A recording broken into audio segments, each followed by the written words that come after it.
It's good to see you all on this morning, February 11th, and we are still in the early part of the new year.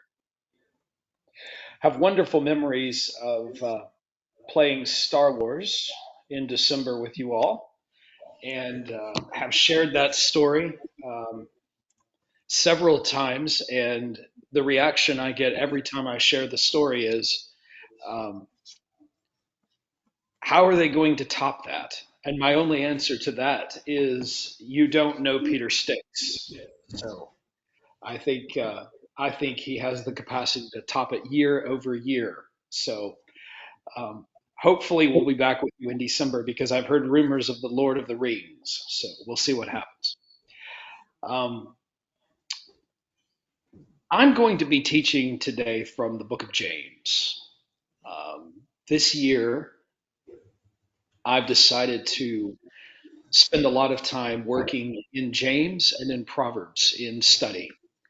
And every year I try to select a book in the New Testament and the Old Testament to focus on. And this year it's James and Proverbs. And those two books go very well together because they're both about wisdom and putting wisdom into action. So they're very practical books that deal with the problems that we face in life. I think the greatest problem that I've noticed, Will now be recorded. I think the greatest problem that I've noticed for years is, in fact, the idea of people who say that they have faith and that they trust in God, but that they don't really know what that means. And when you really think about that question, it's a very important one. How many people have you met who say something like this? Well, I don't go to church, but I have a strong faith. Or I have my own relationship with God, but I don't really do religion. There's a lot of people who say things like this, and I understand why they say it.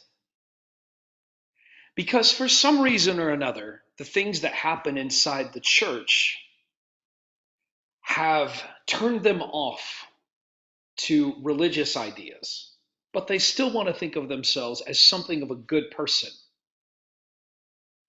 Well, I've also noticed another kind of person. This is the person who goes to church very faithfully, religiously, but can't be bothered to actually help someone outside of the church. And that's the sort of stereotypical religious person who acts and lives and thinks as if they're better than other people because they have a religious affiliation. James really speaks to both of these things. And we're going to pick it up in the first chapter of James, in verse 5, which is a famous verse. And I'll begin reading there. James chapter 1, verse 5. If any of you is lacking in wisdom, ask God, who gives to all generously and ungrudgingly, and it will be given you. But ask in faith, never doubting. For the one who doubts is like a wave of the sea, driven and tossed by the wind. For the doubter, being double minded and unstable in every way, must not expect to receive anything from the Lord. Let the brother or sister of humble means boast in having a high position, and the rich in having been humbled, because the rich will disappear like a flower in the field, for the sun rises with its scorching heat and withers the field. Its flower falls, its beauty perishes. It is the same way with the rich. In the midst of a busy life, they will wither away. In these verses, James speaks to really the greatest problem of humankind, understanding the meaning of life. So many people, the vast majority of people in this world, live for what they can get out of it. And James straight away says, it's all going to fade away. It's a wonderful introduction to a mindset. This is a way of living and a way of thinking about yourself and about the world.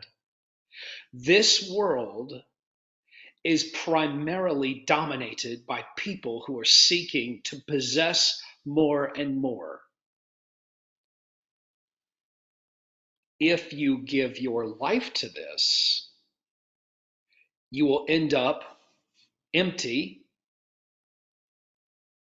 and devoid of anything that will provide lasting peace and security. Because this world isn't about getting. That's not the meaning of life. That's not why we're here. And yet, religious people and unreligious people alike tend to live for this same thing. They might say it differently. They might think about how they put it into practice differently, but they often share the same motivation. What can I get out of this for me? It's a very hard thing to do. To change a mindset which is grounded in possessing, to release control, to see the rich and the poor in the same way, is to slowly begin to see with God's eyes. How free are you? James, the book, often gets seen as a very stern and strict book. And it's true, in some ways it is very strict. But James is also offering a path to the freedom that so few ever realize.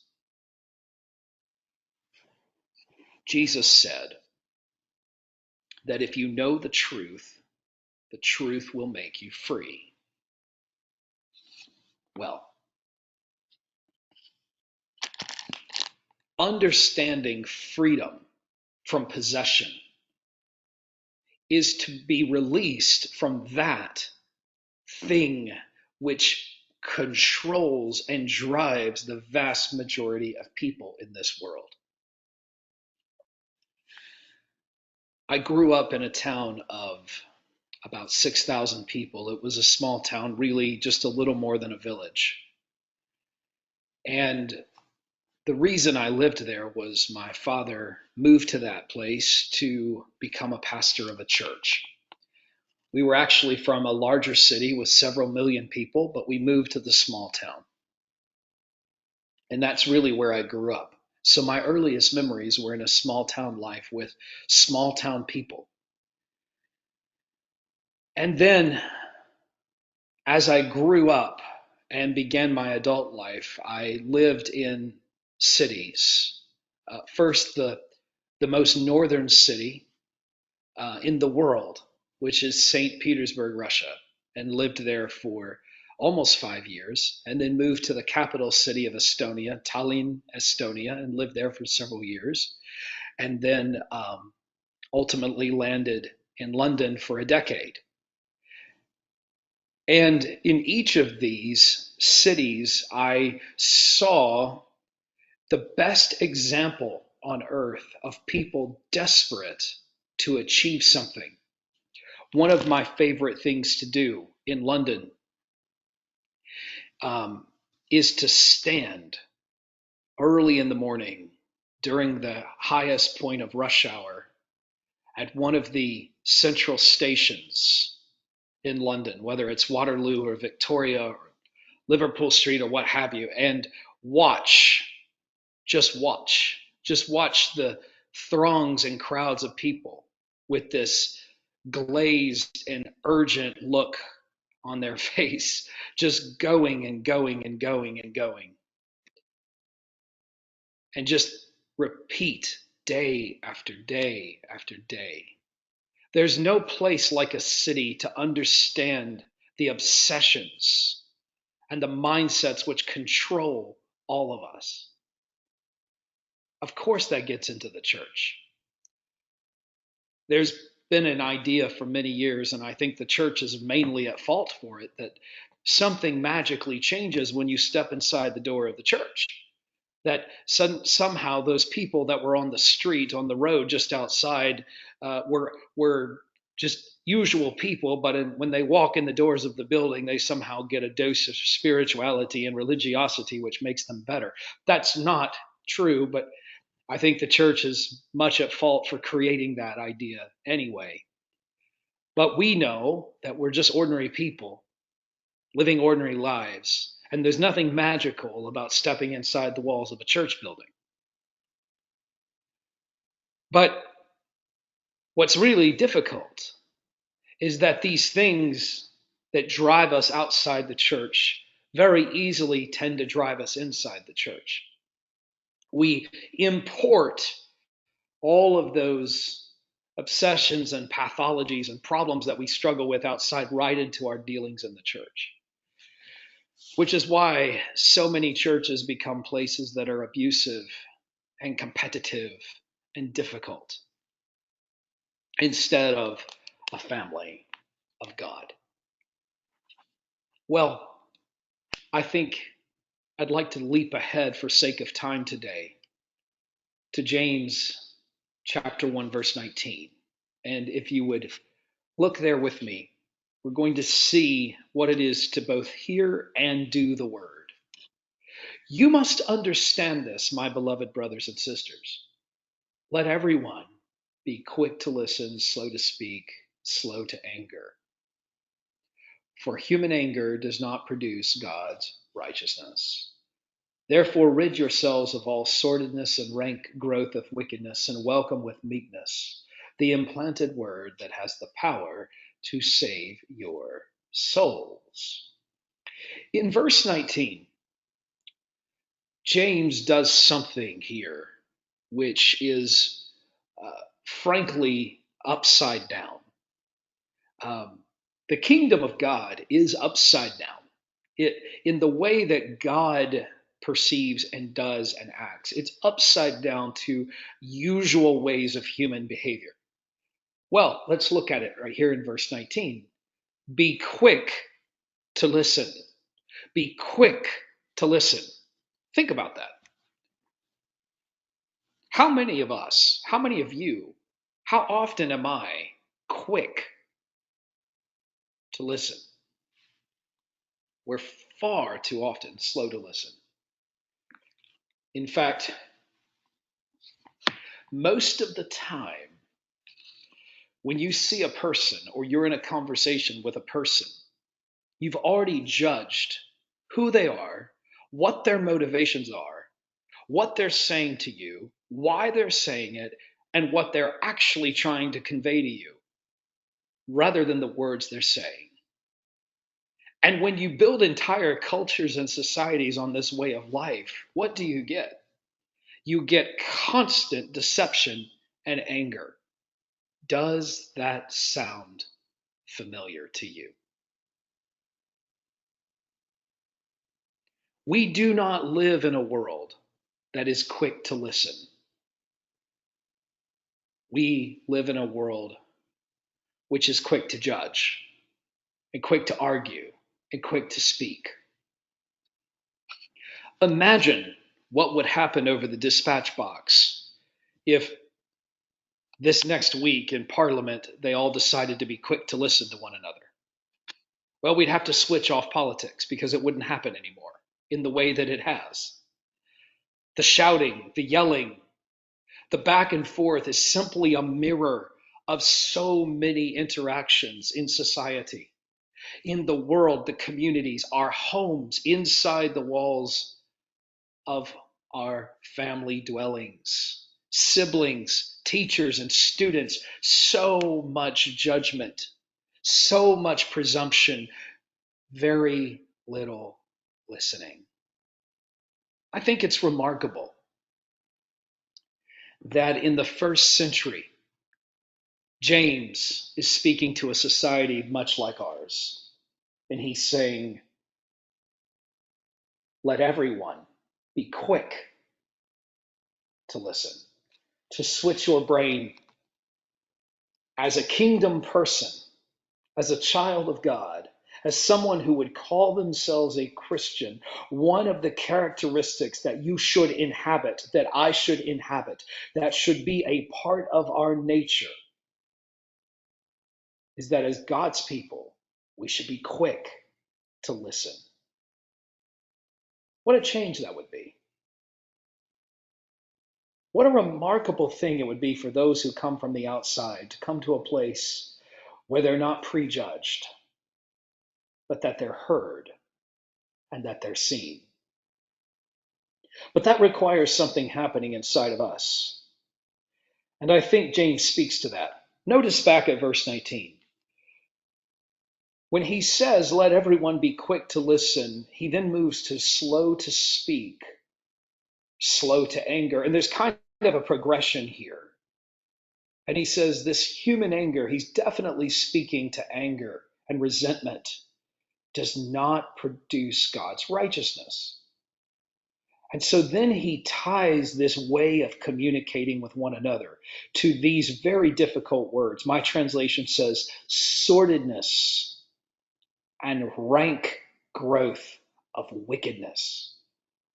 And then says, welcome with meekness the implanted word that has the power to save your souls. Implanted means that which you do when you are gardening, when you take a fresh flower bulb and implant it into the soil, you expect something to come up from it. This implanted word is very much like that. This powerful thing that's been implanted inside of you ought to blossom and bloom into something that changes how you act. Now, we get so caught up in these Christian rules of behavior. The church is notorious for it. But I'm so grateful for how James starts this passage, because so much of what we do in church is speak to thou shalt not and thou shalt. And so often it has to do with how much support you should give to the church and how we can capture a person into a religion. That's what religion is notorious for. That's why people are turned off by it. And for good reason, frankly. But this is different. This is about how you treat yourself and how you treat one another. Because in having the word implanted into your heart, into you, into your soul, something sparks within you that changes you. And the word we see from James here, the word is meekness. The word is meekness. Welcome with meekness the implanted word. So, this thing that has been implanted inside of us is transforming us and making us different in how we relate to ourselves and to one another. And the result of that is to be quick to listen, slow to speak, and slow to anger. That's a complete transformation. If the church was filled with people who were quick to listen, slow to speak, and slow to anger,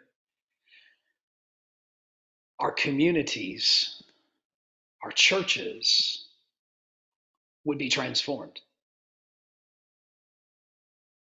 And it wouldn't be an immediate rush of people beating the doors down. It would rather be that sort of true, stable organic kind of growth of vines just slowly spreading through the community as people increasingly found that in this place, with this group of people, they were seen and they were heard. Why? Because there's meekness, there's grace, there's something really different there.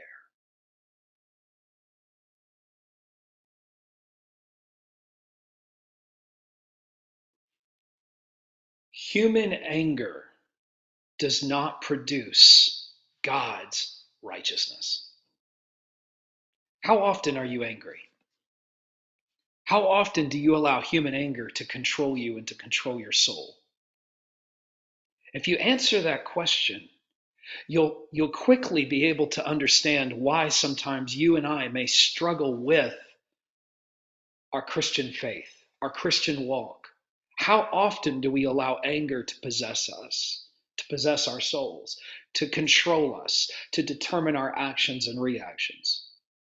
I'm not saying this is easy or simple. This is difficult. And the only way it's possible is for the word that's implanted within us to be allowed to change us.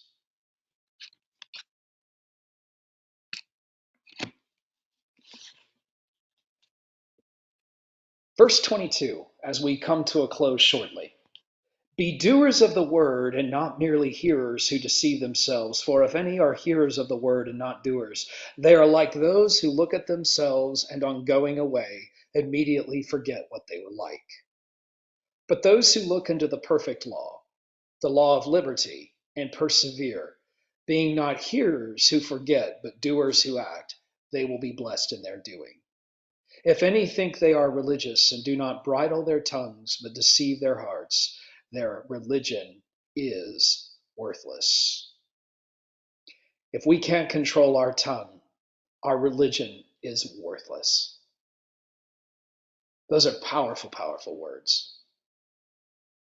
Religion that is pure and undefiled before God the Father is this: to care for orphans and widows in their distress, and to keep oneself unstained by the world. Now, this requires wisdom. This book is a book of wisdom. The whole book of Proverbs is about wisdom. It's about getting wisdom. It's about the necessity for wisdom. And it's about the ways you can apply wisdom to your life and be successful in this world. But James is about something a bit more powerful than Proverbs. James says, if any of you lack wisdom, let him ask God, and God will give you liberally, with liberality, with free giving, generosity, will give you all the wisdom you need and ask for. So here's the question today. Do I lack wisdom? And if you're an honest person today, you must say yes. We never have enough of God's wisdom. So ask for God's wisdom to give you the strength of the word that has been implanted in you and in me, so that we can be what? Quick to listen, slow to speak, and slow to anger. Why? So that we can have and display a religion that is pure to help those in need, to not create endless spirals of anger and destruction in our communities, in our lives, in our families, in our churches, but instead to present joy and peace and grace and help to the rich and the poor alike. That is the vision of the early church. That is the vision of the kingdom of Jesus. And that is the vision we should apply in our lives. So with that, I want to send my love The love from Sarah and our children to each one of you. And by God's grace and will, we hope to see you several times this year. So have a wonderful rest of your Sunday. And thank you to Pastor Adrian and Deanie for the opportunity to speak today. May God bless you and give you all the wisdom, and me all the wisdom that we so desperately need and lack. God bless you. Have a wonderful rest of your week.